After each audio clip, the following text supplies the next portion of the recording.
Évangile de Jésus-Christ selon saint Marc.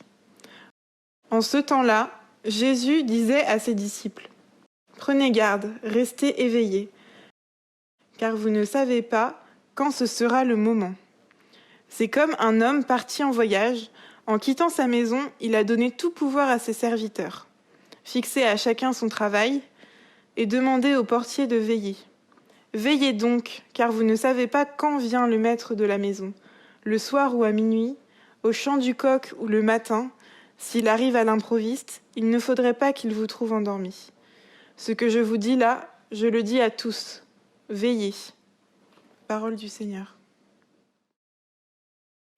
Chers amis, chers jeunes, nous voici arrivés dans le temps de l'Avent. Et comme ce temps de l'Avent ne débute pas comme d'habitude, j'aimerais que ce temps avant Noël ne soit pas vécu comme d'habitude, mais plutôt comme une aventure. Chers amis, je vous propose de vivre cet Avent comme des aventuriers. Des aventuriers qui, en ce premier dimanche de l'Avent, prennent le temps de se poser pour préparer l'aventure dans laquelle ils se lancent. Et pour cela, je vous invite à entendre l'appel que le Seigneur nous adresse aujourd'hui de veiller. Veiller. Alors, je vous l'avoue, au premier abord, veiller ne semble pas être une grande aventure. En général, quand on veille, ce n'est pas très passionnant parce que souvent, il ne se passe rien de trépidant. Il ne se passe même rien. Et ainsi, le veilleur peut être gagné par un sentiment d'inutilité. Et il en est parfois de même dans notre prière. Nous sommes gagnés par un sentiment d'inutilité. Mais ici, ce que le Seigneur nous demande de vivre, ce n'est pas une veille comme les autres, mais plutôt d'une attente active. L'Avent, ce n'est pas un temps fait pour l'ennui. C'est justement le temps de l'aventure. Une aventure plus stimulante qu'un escape game. Cette aventure nous invite à partir en quête de l'essentiel, à partir en quête d'un trésor qui donnera de la saveur à notre vie. Alors que signifie veiller pour un aventurier ? Pour l'aventurier que vous êtes, veiller, c'est ne pas rester passif en disant que ce qui doit arriver arrivera de toute façon. Veiller, ce n'est pas non plus s'agiter dans tous les sens. Veiller, pour un aventurier de Dieu, consiste à rester ouvert à l'inattendu de Dieu. Durant ces 4 semaines du temps de l'Avent, nous allons préparer notre cœur à accueillir le Christ en sa nativité. Vivre l'Avent comme une aventure intérieure, c'est se donner les moyens de préparer notre cœur pour que ne se reproduise pas ce qui est arrivé il y a 2000 ans à Bethléem. Il n'y avait pas de place pour eux dans la salle commune. Vivre l'Avent comme une aventure, c'est se préparer à accueillir Jésus pour qu'il puisse entrer dans notre monde, entrer dans notre maison commune, trouver une place dans cette maison, dans notre cœur. Alors comment vivre concrètement cette aventure ? Nous pouvons nous préparer à la venue du Christ en accordant peut-être plus d'attention à prier. Et ça commence peut-être par déjà ne pas oublier de prier. Alors pourquoi prier ? La prière nous rend disponibles à l'imprévu, pour y voir la présence de Dieu.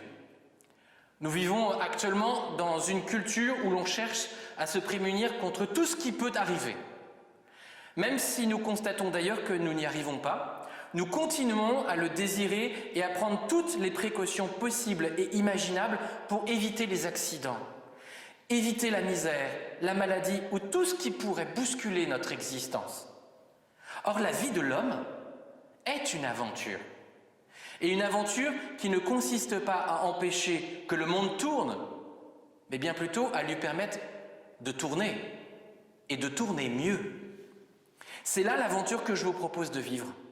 Nous exercer par un effort de prière à voir en toute chose l'œuvre de Dieu. Voir en toute chose l'œuvre de Dieu.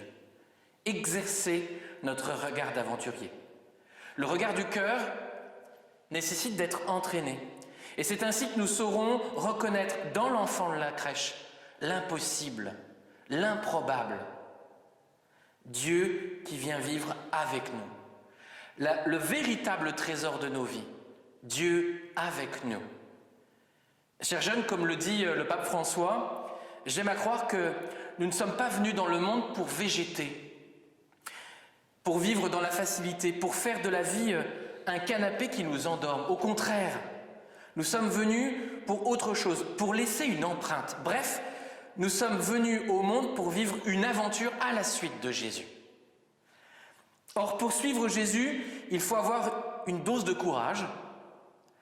Et comme le disait le pape François au JMJ de Cracovie, il faut se décider à changer le canapé dans lequel nous nous sommes installés en une paire de chaussures qui nous aidera à marcher sur des routes jamais rêvées et même pas imaginées, sur des routes qui peuvent ouvrir de nouveaux horizons, capables de propager la joie, cette joie qui naît de l'amour de Dieu, la joie qui laisse dans notre cœur chaque geste, chaque attitude de miséricorde.